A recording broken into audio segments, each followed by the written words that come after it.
Good morning! As-tu déjà pris des photos qui avaient l'air techniquement nettes, mais qui ne ressortent pas assez? Il n'y a pas de piqué, on ne sait pas pourquoi elles sont douces, il manque quelque chose. Écoute, ça arrive souvent et c'est pour ça aujourd'hui qu'on va voir 5 choses essentielles à vérifier ensemble afin d'avoir des photos qui vont avoir un bel impact avec un bon piqué. Et assure-toi de bien regarder jusqu'à la fin parce que je partagerai un petit secret bonus qui va te permettre de changer ta vision créative, que tes images soient nettes ou pas. Alors on se lance tout de suite?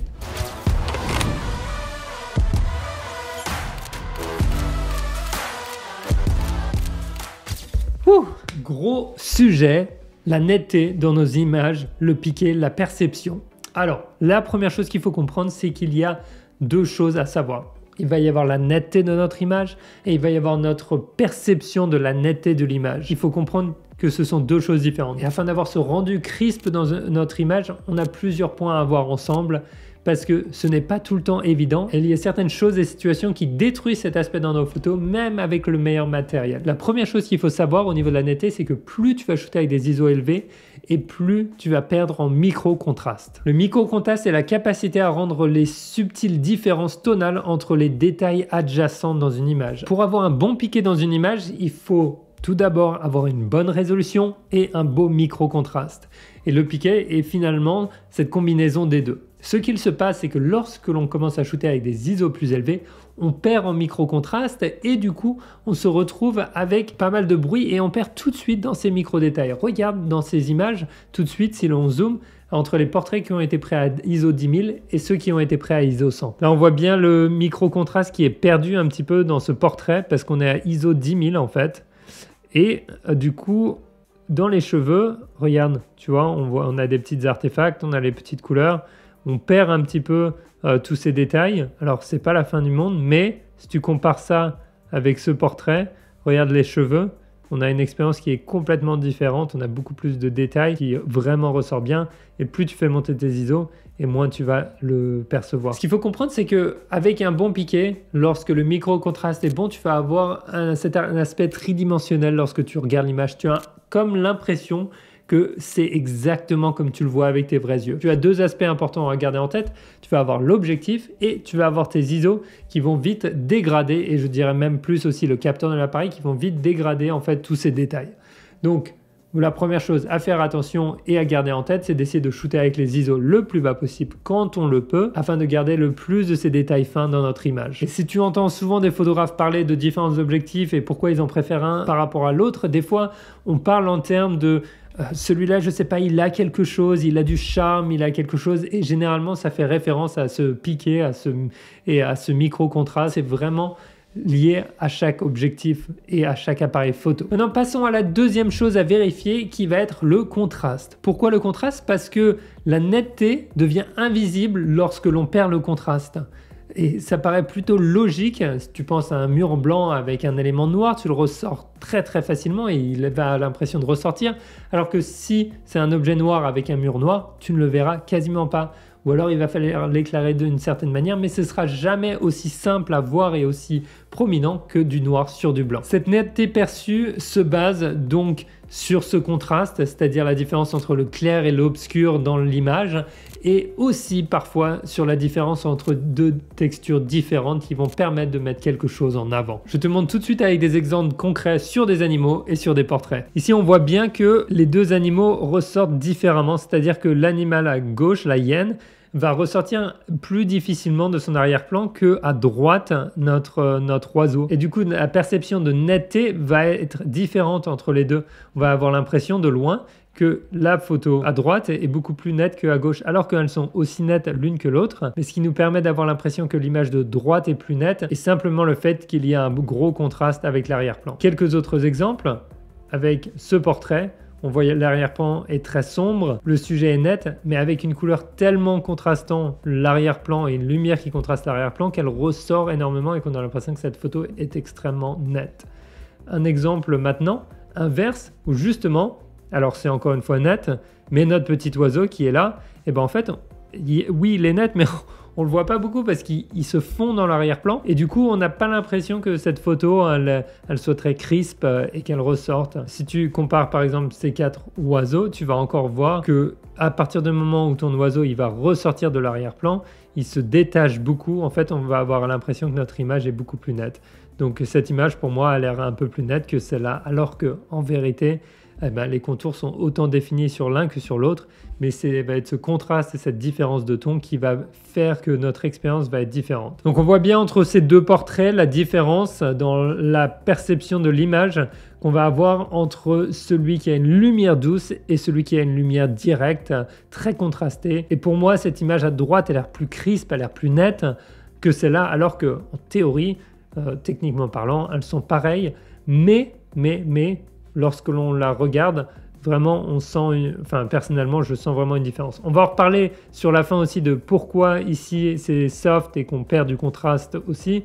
Il y a une autre petite explication, mais vraiment c'est quelque chose à se rappeler, c'est que cette expérience de netteté est liée au contraste. Passons tout de suite au troisième point, mais avant, je voulais me présenter. Si tu ne me connais pas, mon nom est Pierre Telembert, je suis un photographe d'aventure et de voyage et le créateur de la méthode de 30 jours pour des photos pro, une méthode pas à pas pour développer ton œil de photographe, t'améliorer sur le terrain dans ta prise de vue et aboutir ta vision créative avec les retouches. C'est une méthode qui a aidé plus de 3000 personnes à travers le monde. Je te laisse découvrir tout ça avec un petit lien dans la description. Et sache que sur cette chaîne YouTube, je partage des tutoriels gratuits sur la photographie. Donc si ça t'intéresse, abonne-toi et si tu aimes cette vidéo, laisse-lui un petit pouce. En tout cas, ça me fait vraiment très plaisir que tu sois là. Donc n'hésite pas à dire bonjour dans les commentaires. Maintenant, troisième point à savoir, c'est que si tout est net, rien n'est net. Qu'est-ce que ça veut dire ?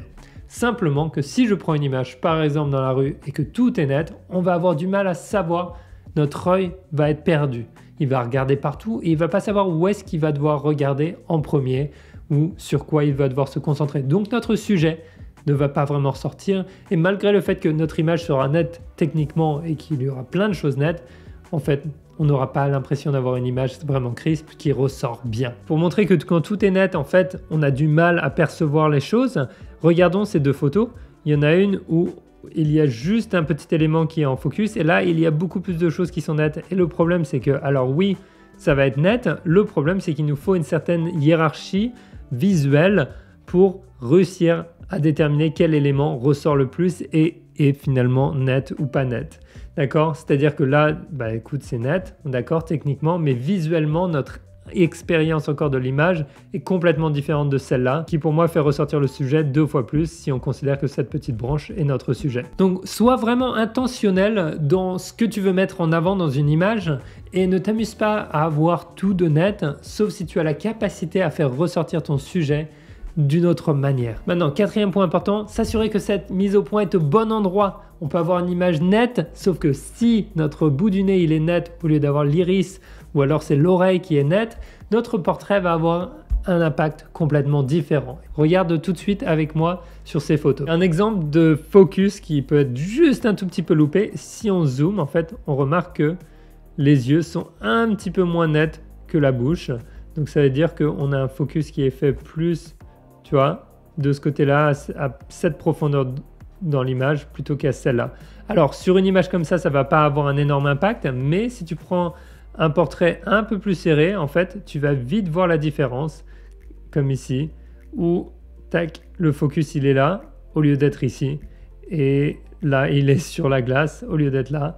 Et là, on l'a bien eu. Donc, si tu compares les 3 images, on voit bien la différence. Donc, il faut bien faire attention sur le terrain et bien zoomer à l'intérieur pour s'assurer d'avoir réussi sa mise au point. Donc voilà, fais attention. Lorsque tu shootes à f4, à f6, en général, c'est pas un problème. Mais quand tu commences à shooter à des grandes ouvertures comme 1.4, 1.2, f2, 2.8, ça peut vite devenir un cauchemar d'avoir sa mise au point exactement à l'endroit parfait. Et je te conseille de passer en mode manuel si vraiment tu galères en autofocus. Et j'ai une autre vidéo si tu voudras, juste pour l'autofocus et comment bien réussir tes photos. Je te laisserai la regarder après. Mais maintenant, passons au point numéro 5 qui est très important, qui est le par soleil est un protecteur de netteté. Waouh! Est-ce que tu le savais ça? Qu'est-ce que je veux dire par là? C'est un petit peu exagéré, j'ai envie de dire, mais en fait, notre pare-soleil va venir protéger notre objectif de la lumière qui arriverait sur le côté. Par exemple, le soleil qui tape directement dans l'objectif sur le côté va créer ce qu'on appelle un flare et aussi du ghosting, qui est comme rajouter un petit fantôme et en fait va réduire le contraste dans notre image. Et si tu te rappelles, on en a parlé tout à l'heure, le contraste justement aide à avoir une netteté perçue plus élevée, à avoir une image bien crisp. Je te montre encore une fois sur ces portraits pourquoi et comment ça se présente. Là, on voit vraiment bien l'impact d'avoir la lumière directe qui vient taper dans l'objectif sans le pare-soleil ou même en lumière directe. Regarde, si on fait un zoom dans la partie du chapeau là et qu'on regarde un petit peu le noir de en haut jusqu'en bas, là, le soleil tape vraiment dans l'objectif. On voit qu'on a un contraste beaucoup plus faible. Les noirs sont beaucoup plus, on va dire, relevés. Et là, on a le noir qui est plus serré et au moment où on se retourne et qu'on shoot avec la lumière dans le dos, et là on voit vraiment qu'on a le contraste maximal et du coup la perception c'est que l'image est plus nette. Alors encore une fois ça va être plus net, oui et non, c'est juste que en fait avoir le soleil qui va taper de notre source de lumière qui tape directement dans l'objectif donne une certaine douceur à l'image, ce qui est généralement aussi très agréable, mais si on cherche à maximiser la netteté et vraiment avoir ces images qui ressortent, on va éviter d'avoir une lumière directe qui rentre dans l'objectif et on va utiliser le pare-soleil autant que possible. Qu'est-ce que tu en penses? Est-ce que tu vois bien la différence entre les deux? Je te promets que c'est drastique sur le terrain. Et dis-moi dans les commentaires si tu fais partie de l'équipe avec un pare-soleil ou sans pare-soleil. Personnellement, j'ai changé de camp au fur et à mesure des années et je change toujours, mais ça dépend des situations et de ce que j'essaie de créer. Et c'est pour ça que je veux partager avec toi ce bonus. Le dernier secret, c'est que la netteté n'est pas aussi importante que l'on pense. Pourquoi? Parce que le plus important, ce n'est pas la netteté, mais ça va être l'émotion perçue par la personne qui regarde ton image ou par toi-même lorsque tu regardes ton image. Est-ce que tu as réussi à faire passer l'ambiance, l'émotion que tu avais en tête à travers ton image? C'est possible même avec une image qui n'est pas nette, même avec une image dont la lumière a tapé sur le côté. Et d'ailleurs, parfois c'est utilisé à bon escient, c'est-à-dire que ça va rajouter une certaine douceur dans notre image, une douceur que l'on n'aurait pas si l'image était complètement nette avec un fort contraste. Justement, c'est même pour ça que des gens mettent des filtres qui vont réduire la netteté perçue de l'image afin d'arriver à une ambiance, à une émotion qui ressort dans l'image qu'il n'aurait pas eu autrement. Donc ne reste pas trop focalisé sur la netteté. À partir du moment où tu es intentionnel dans la manière dont tu shootes et que tu sais quel outil utiliser à quel moment, c'est le principal. Le but, encore une fois, c'est d'amener ta vision créative à la vie et d'aimer tes photos. Et pour ça, il y a plein de chemins. Maintenant, je t'invite à récupérer ma petite fiche de réglage pour aller sur le terrain avec des réglages et des conseils pour t'aider quand tu seras en shoot. Et si tu veux réussir ton autofocus, ta mise au point, regarde cette vidéo. Et si tu veux briser 3 mythes en photographie qui te retiennent pour prendre des photos que tu aimes, regarde ça là, sors, va prendre des photos et c'est quelque chose de nouveau et c'est quelque chose de différent. Et si tu veux shooter avec moi sur le terrain, regarde s'il n'y a pas un petit workshop qui arrive bientôt. Allez hop, ciao!